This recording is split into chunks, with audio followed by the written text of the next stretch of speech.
Hi friends. तो guys last 2 videos में हम लोगों ने विस्कोसिटी की डेफिनेशन से रिलेटेड क्वेश्चंस किए थे और डेफिनेटली क्वेश्चंस काफी सिंपल थे क्योंकि जो डेफिनेशन ऑफ विस्कोसिटी है वो एक सिंपल टॉपिक है और उसके कॉरेस्पॉन्डिंग जो क्वेश्चंस आएंगे वो L1 लेवल क्वेश्चंस आएंगे। ये क्वेश्चंस सभी एग्जाम्स के लिए अच्छे थे, चाहे जूनियर इंजीनियर हो, असिस्टेंट इंजीनियर हो, गेट ईएससी हो, इसरो डीआरडीओ बार्क हो या फिर आपके पीएसयू एग्जाम्स हो, सभी जगह यूजफुल है। अब डेफिनेशन ऑफ विस्कोसिटी के बाद हमें इफेक्ट ऑफ विस्कोसिटी यानी बाउंड्री लेयर के क्वेश्चंस करने हैं। तो ये वाले जो क्वेश्चंस होंगे, अगेन मैंने इनको 3 कैटेगरीज में डिवाइड किया हुआ है, L1, L2 और L3। पहले हम L1 लेवल क्वेश्चंस देखेंगे। तो फर्स्ट 2-3 वीडियोस में जो क्वेश्चंस होने वाले हैं वो सभी एग्जाम्स के लिए अच्छे हैं, मगर उसके बाद जो नेक्स्ट वीडियोस में क्वेश्चन होंगे वो गेट ईएससी के ऊपर के लेवल के होंगे। तो अगर आपने वो क्वेश्चंस कवर अप कर लिया, आपको कहीं भी किसी क्वेश्चन में डिफिकल्टी नहीं आएगी। इनफैक्ट अगर आप सेकेंड ईयर थर्ड ईयर में हैं, फ्लूइड मैकेनिक्स आपके सेमेस्टर में है, तो हम वो वाले जो क्वेश्चंस करेंगे उन क्वेश्चन से आपके सेमेस्टर्स भी सॉल्व हो जाएंगे। तो बहुत ध्यान से आपने क्वेश्चंस अटेंड करने, और यस, ये वाला वीडियो सभी स्टूडेंट्स के लिए है, चाहे असिस्टेंट इंजीनियर, जूनियर इंजीनियर के लिए प्रिपेयर कर रहे हो या फिर गेट एग्जाम के लिए प्रिपेयर कर रहे हो। ठीक है, तो चलो फिर चालू करते हैं। ये हमारा पहला क्वेश्चन है। सो पहला question is from ISRO 2009। Let us see what the question says. और एक बार मैं चेकआउट कर लेता हूँ मेरा वीडियो सही आ रहा है। ओके, सो गाइस देखो क्या कहता है। कहता है the transition Reynolds number for flow over a flat plate is 5 into 10⁻⁵। Flow over a flat plate की बात हो रही है। तो आप लोगों को याद ही होगा, अगर हमारे पास एक सॉलिड सरफेस है, मान लीजिए आपके पास ये सॉलिड सरफेस है, एक फ्लैट सरफेस है, रेक्टेंगुलर सरफेस है, and water is approaching the surface from the left hand side. तो ये आपके पास फ्लो डायरेक्शन है। आप क्या करेंगे, इस पूरे सिनेरियो को साइड से देखेंगे और बेसिकली फ्रंट से देखेंगे। यहाँ पे ये फ्रंट बन गया, तो पूरे सिनेरियो को फ्रंट से देखेंगे तो आपके पास 2D फिगर आएगा। उस 2D फिगर में आपको सिर्फ ABC साइड दिखाई देगी सरफेस की, आपको X डायरेक्शन दिखाई देगी, आपको Y डायरेक्शन दिखाई देगी, है ना। तो जब आप 2D फिगर बनाते हैं, आप बोलते हैं this is the flat surface we are talking about, और पानी जो है that is moving in this direction. तो क्या होगा, पानी की जो लोअर मोस्ट लेयर है वो सरफेस को चिपक जाएगी। इस लोअर मोस्ट लेयर की थिकनेस कितनी होती है, इसकी थिकनेस जो है सॉलिड सरफेस की थिकनेस के ऑर्डर की होती है, और इस लेयर की ये लेयर चिपक गई है, इसको बोलते हैं नो स्लिप कंडीशन। अब ये लेयर सेकंड लेयर को स्लो डाउन करेगी, second layer will slow down the third layer, और आपको एक इमेजिनरी लाइन दिखाई देगी। वो इमेजिनरी लाइन पूरे फ्लो को 2 हिस्सों में बांट देगी, one is free stream and other one is boundary layer, right. अब आप क्या करोगे, आप एक काम कर सकते हो, अगर आपने कोई भी क्रॉस सेक्शन लिया है जो लीडिंग एज से x डिस्टेंस पर है, तो इस क्रॉस सेक्शन के लिए आप एक रेनॉल्ड्स नंबर डिफाइन कर सकते हो। तो आप क्या लिखते हो, आप लिखते हो Reynolds number for section x। ये किसके बराबर होता है, this is equal to density into free stream velocity of the upcoming fluid. तो जो फ्लूइड आ रहा है उसकी वेलोसिटी थी u0 इंटू x, जिस सेक्शन पे रेनॉल्ड्स नंबर लिख रहे हैं, divided by dynamic viscosity of fluid. तो आप रेनॉल्ड्स नंबर लिखते हो किसी भी सेक्शन का, और रेनॉल्ड्स नंबर आपको क्या बताता है कि फ्लो लेमिनार है या टर्बुलेंट है। तो जैसे मैंने आपको बताया था, अगर रेनॉल्ड्स नंबर 2 लाख से कम है तो फ्लो लेमिनार होगा, रेनॉल्ड्स नंबर 5.5 लाख से कम है तो फ्लो टर्बुलेंट हो जाएगा। सो बेसिकली इनका कहने का मतलब है रेनॉल्ड्स नंबर की वो क्रिटिकल वैल्यू जहां पर फ्लो अपनी टाइप चेंज करता है वो 5 लाख है। सो इंस्टेड ऑफ 5.5 लाख वो 5 लाख है। वो कह रहे हैं what is the distance from the leading edge at which this transition will occur. Sorry for the typing mistake, ये काट देते हैं, at which the transition will occur for flow of water with a free stream velocity of 1 metre पर second. तो कह रहे हैं किस पर्टिकुलर सेक्शन पे ट्रांजिशन होगा। सो बेसिकली किस पर्टिकुलर सेक्शन का रेनॉल्ड्स नंबर 5 लाख है। पानी की वेलोसिटी दे रखी है u0 कितनी, 1 मीटर पर सेकेंड, और पानी की काइनेमेटिक विस्कोसिटी दे रखी है कितनी, 0.86 into 10⁻⁻6 मीटर स्क्वायर पर सेकेंड SI यूनिट में। अब आप सीधा बोलोगे कि मान लीजिए यही आपका क्रिटिकल सेक्शन है, XC। क्रिटिकल सेक्शन का मतलब जहां ट्रांजिशन हो रहा है, तो यहाँ का रेनॉल्ड्स नंबर कितना आ जाएगा, 5 × 10⁵ आ जाएगा। तो आप सीधा बोलेंगे कि Reynolds number at X critical section वो कितना है, 5 लाख है। और हमें एक मजेदार चीज दी हुई है, हमें काइनेमेटिक विस्कोसिटी दी हुई है। काइनेमेटिक विस्कोसिटी क्या होता है, डायनेमिक विस्कोसिटी बाय डेंसिटी होता है। तो वो आ जाएगा 0.86 × 10⁻⁻6। U नॉट दिया हुआ है 1 मीटर पर सेकेंड, और आपको इस सेक्शन का लोकेशन निकालना है।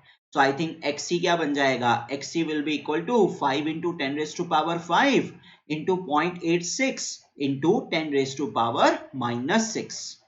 ऑब्वियसली 10⁻⁻6 और 10⁻5 ये 1/10 होता है। तो 5 × 1/10 ये क्या बन जाएगा, 5/10 यानी कि 1/2 बन जाएगा। So 1/2 into 0.86 तो ये कितना आ जाएगा, 0.43 मीटर्स आ जाएगा। क्योंकि आपने सब कुछ SI यूनिट में लिया था तो आपका आंसर भी SI यूनिट में आएगा। सो लीडिंग एज से इतने डिस्टेंस पर आपके फ्लो का ट्रांजिशन होगा, फ्लो की टाइप चेंज हो जाएगी। सो आंसर क्या आ रहा है, आंसर आ रहा है ऑप्शन ए। तो आई होप बहुत सिंपल क्वेश्चन था, है ना, बिल्कुल भी डिफिकल्ट नहीं था। अगर आपको डाउट लग रहा है तो आप पूछ सकते हैं क्वेश्चन को, मेरे से कमेंट सेक्शन में क्वेश्चन पूछ सकते हैं, मेरे को डायरेक्टली भी कांटेक्ट कर सकते हो। अच्छा, क्वेश्चन गेट का है, नेक्स्ट क्वेश्चन गेट का है, मगर उससे घबराना नहीं है। ये असिस्टेंट इंजीनियर, जूनियर इंजीनियर के स्टूडेंट्स भी अगर देख रहे हैं तो उनके लिए भी ये अच्छा क्वेश्चन है और बहुत ही ज्यादा सिंपल क्वेश्चन है। इनफैक्ट अगर गेट में ऐसे क्वेश्चन आते हैं तो मैं कहता हूं बर्बाद है सब कुछ। क्यों? क्योंकि गेट से आप IITs के लिए बच्चों को सिलेक्ट करते हैं ताकि बच्चे जाके वहां रिसर्च करें। तो ये तो बिल्कुल ही बेसिक चीजें हैं, यहां से आप बच्चे का रिसर्च माइंड कैसे चेक करोगे, नहीं कर सकते। ऐसे क्वेश्चन गेट में नहीं आने चाहिए, मगर अनलकीली आ जाते हैं। अब देखो क्या कहता है, कहता है an incompressible fluid flows over a flat plate. फिर से flow over a flat plate की बात हो रही है, मगर साथ में कुछ ऐसा भी लिखा हुआ है, विद 0 प्रेशर ग्रेडियंट। अब जो गेट और ESC स्टूडेंट्स के, गेट और ESC के स्टूडेंट्स होते हैं उनको तो पता होता है कि यार जब हम flow over a flat plate की बात करते हैं तो आपके पास क्या सिचुएशन है, आप प्लेट को देख सकते हो, ये प्लेट की लेंथ है and fluid is moving over the flat plate in the direction along its length. तो क्या होगा, बाउंड्री लेयर फॉर्मेशन होगा। तो हम क्या करते हैं, हम x डिस्टेंस पर अगर एक सेक्शन ले लें तो उस सेक्शन की बाउंड्री लेयर थिकनेस लिख सकते हैं। तो ये सेक्शन की बाउंड्री लेयर थिकनेस बन जाएगी, इसको आप बोलेंगे delta x, delta for section x। उसी तरह आप इस पॉइंट पे वॉल शियर स्ट्रेस भी लिख सकते हो, tau w for section x लिख सकते हो। तो क्या होता है, delta x proportional to root x होता है और tau w x proportional to 1/√x होता है। इसको हम बोलते हैं Blasius solution. Guys let me check, I hope मेरे पीछे कुछ छुप नहीं रहा है। Let me check, just 1 minute. हाँ, सो यहाँ भी कुछ नहीं छुपा ना, हाँ तो कुछ भी नहीं छुपा। तो जस्ट होल्ड ऑन, ये मेरा वीडियो हटा देते हैं। तो इस सॉल्यूशन को आप ब्लेसियस सॉल्यूशन बोलते हो। दरअसल ब्लेसियस सॉल्यूशन के पीछे कुछ एजम्पशंस हैं। क्या क्या एजम्पशन है, सबसे पहले तो जो फ्लूइड है वो इनकम्प्रेसिबल होना चाहिए, फिर फ्लूइड न्यूटोनियन भी होना चाहिए, उसके अलावा ये जो प्लेट है ये हॉरिजॉन्टल प्लेन में होनी चाहिए। दूसरा, फ्लो में हर जगह प्रेशर सेम होगा। तो अगर यहाँ का प्रेशर और यहाँ का प्रेशर सेम है तो प्रेशर डिफरेंस 0, यानी प्रेशर फोर्स 0 हो जाएगी। इसको बोलते हैं, इस कंडीशन को आप बोलते हैं 0 प्रेशर ग्रेडियंट। तो अगर गेट ESC के स्टूडेंट्स हैं उनके क्वेश्चन में ऐसी टर्म्स लिखे आएंगी तो बिल्कुल नहीं घबराएंगे, क्योंकि उनको पहले से ये चीजें पता होंगी। मगर असिस्टेंट इंजीनियर, जूनियर इंजीनियर के स्टूडेंट्स हैं, अगर ऐसा कुछ लिखा हुआ है तो उससे घबराना नहीं है। इसका मतलब सिर्फ इतना ही होता है कि आप ब्लेसियस सॉल्यूशन यूज कर सकते हो। अब वो बोलता है the boundary layer thickness is 1 mm at a location where the Reynolds number is 1000। तो ऑब्वियसली आपने क्या किया, आपने x डिस्टेंस पर एक सेक्शन लिया, उस सेक्शन का रेनॉल्ड्स नंबर लिख दिया। तो रेनॉल्ड्स नंबर कैसे लिखते हैं, रेनॉल्ड्स नंबर आप लिखते हो ρU0x/μ लिखते हो, है ना। और ब्लेसियस सॉल्यूशन के अकॉर्डिंगली अगर हम बाउंड्री लेयर थिकनेस लिखेंगे उसी सेक्शन की, तो आपके पास बाउंड्री लेयर थिकनेस आएगी 5x/√REX आएगी। अगर इसमें रेनॉल्ड्स नंबर का फॉर्मूला डालेंगे तो ये बन जाएगा 5√μ by under root of rho u naught into root x. I think ये तो बहुत ज्यादा सिंपल है, इसमें कोई दिक्कत नहीं आएगा, ये हम बार बार कर चुके हैं, है ना। आपको बस आर ई एक्स की जगह फॉर्मूला डालना है। अब वो कहता है if the velocity of the fluid alone is increased by a factor of 4। वो कह रहे हैं कि अगर वेलोसिटी को 4 टाइम्स कर देते हैं then the boundary layer thickness at the same section in mm will be। वो कह रहे हैं इस सेक्शन पर जहां रेनॉल्ड्स नंबर 1000 था, यहां पे बाउंड्री लेयर थिकनेस का क्या होगा। वो कह रहे हैं जो अप्रोचिंग फ्लूइड है उसकी वेलोसिटी 4 टाइम्स कर देंगे तो एक पर्टिकुलर सेक्शन पे बाउंड्री लेयर थिकनेस का क्या होगा। सो आई थिंक क्वेश्चन बहुत डायरेक्ट है। क्वेश्चन हमें डायरेक्टली बता रहा है कि किसी भी सेक्शन की जो बाउंड्री लेयर थिकनेस होती है that is inversely proportional to under root of free stream velocity. तो कहने का मतलब आप कोई भी सेक्शन ले लो, चाहे ये वाला सेक्शन ले लो, इस सेक्शन पर भी जो बाउंड्री लेयर थिकनेस होगी वो फ्री स्ट्रीम वेलोसिटी के अंडर रूट के इनवर्सली प्रोपोर्शनल होगी। तो मैं एक काम करता हूं, मैं बोलता हूं जब वेलोसिटी की वैल्यू u नॉट 1 थी तब बाउंड्री लेयर थिकनेस थी डेल्टा x1, और जब वेलोसिटी की वैल्यू u नॉट 2 थी तो सेम सेक्शन पे बाउंड्री लेयर थिकनेस थी डेल्टा x2। इनवर्सली प्रोपोर्शनल है ना, और साथ में यहाँ पे अंडर रूट भी आएगा। तो आप क्या बोलोगे, आप सीधा बोलोगे delta x2 by delta x1, x section पर केस 1 एंड केस 2। तो ये क्या बन जाएगा, under root of u naught 1 by u naught 2। तो क्या हो रहा है, वेलोसिटी डबल हो रही है, तो इसका मतलब सेकंड केस में वेलोसिटी 4 टाइम्स हो रही है, तो सेकंड केस में वेलोसिटी 4 टाइम्स है। तो इससे आपके पास क्या आ जाएगा, अंडर रूट ऑफ 4 2 होता है, तो delta x2 will be equal to delta x1। Second case की जो बाउंड्री लेयर थिकनेस है वो फर्स्ट केस की बाउंड्री लेयर थिकनेस का 2 टाइम्स है। तो बाउंड्री लेयर थिकनेस ट्वाइस हो जाएगी अगर वेलोसिटी 4 टाइम्स हो जाए तो, है ना, सेम सेक्शन पर। सो आई थिंक बहुत सिंपल क्वेश्चन था, डायरेक्ट क्वेश्चन था। अगेन एईजेई के लिए अच्छा क्वेश्चन है, और चलो ठीक है पीएसयू में पूछ लिया चलेगा, मगर बार किसरो डीआरडीओ में गेट ईएससी में ऐसे क्वेश्चन आते हैं तो मजेदार बात नहीं है। नेक्स्ट क्वेश्चन पे चलते हैं, एक और गेट का ही क्वेश्चन है, मगर अगेन एईजेई एग्जाम्स के लिए ज्यादा अच्छा क्वेश्चन है और गेट के लिए इतना रेलेवेंट क्वेश्चन नहीं है, बट यस गेट में भी पूछा गया है। तो देखो क्या कहता है the thickness of laminar boundary layer on a flat plate at point A is 2 centimetres.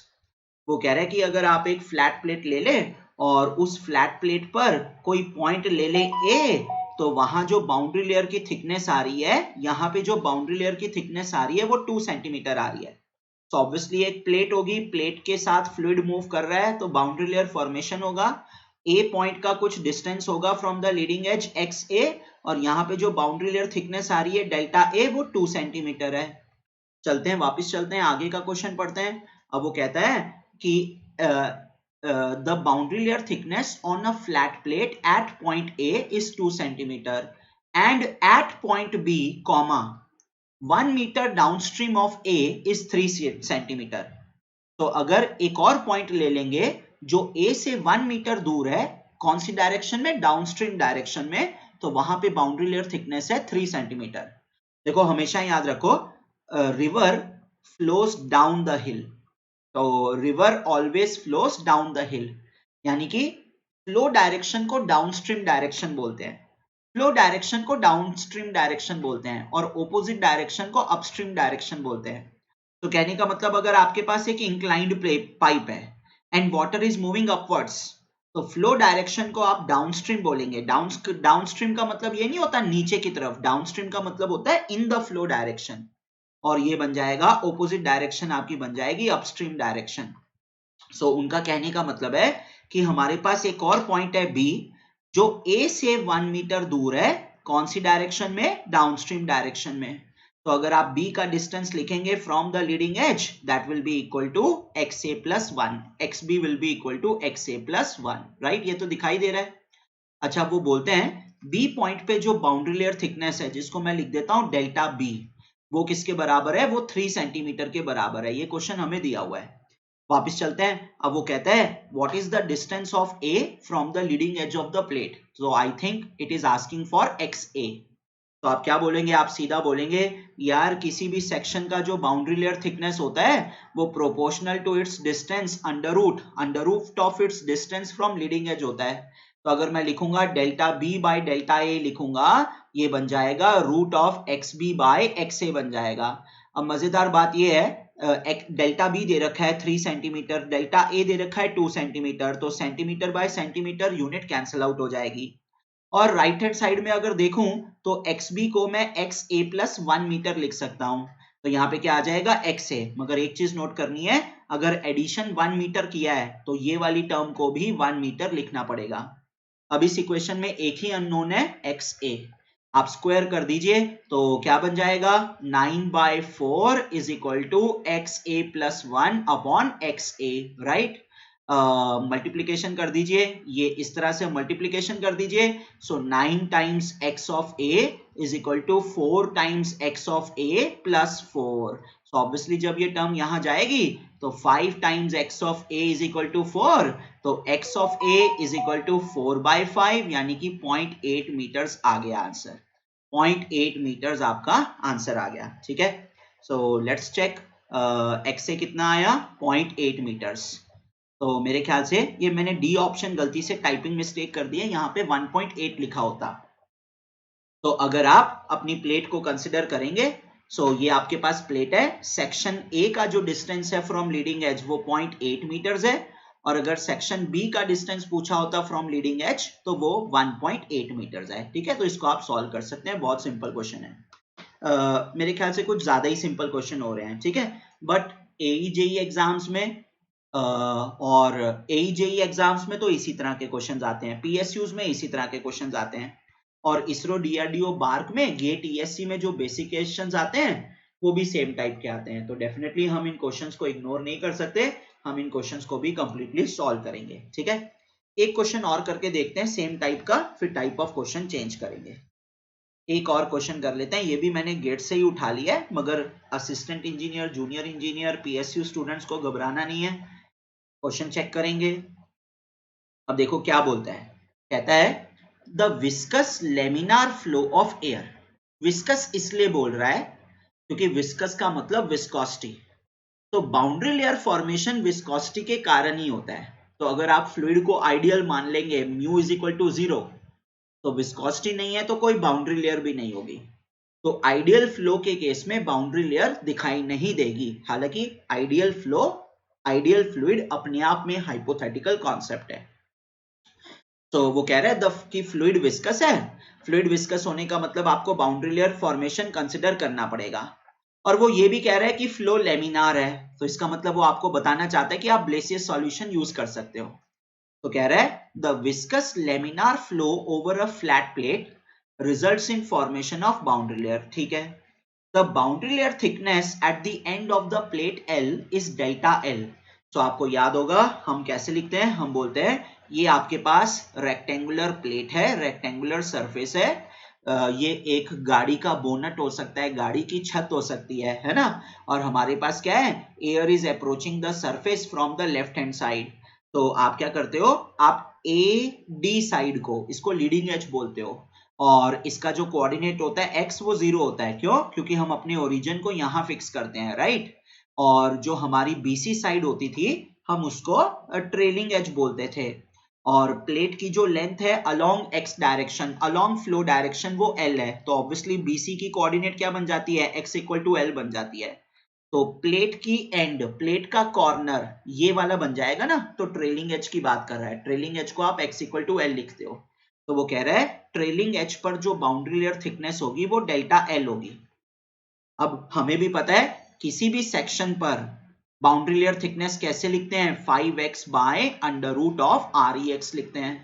तो अगर मैं डेल्टा एल लिखूंगा यानी कि ट्रेलिंग एज पे बाउंड्री लेयर थिकनेस लिखूंगा तो 5L by under root of REL बन जाएगा, है ना। या फिर directly delta at L is proportional to under root of L।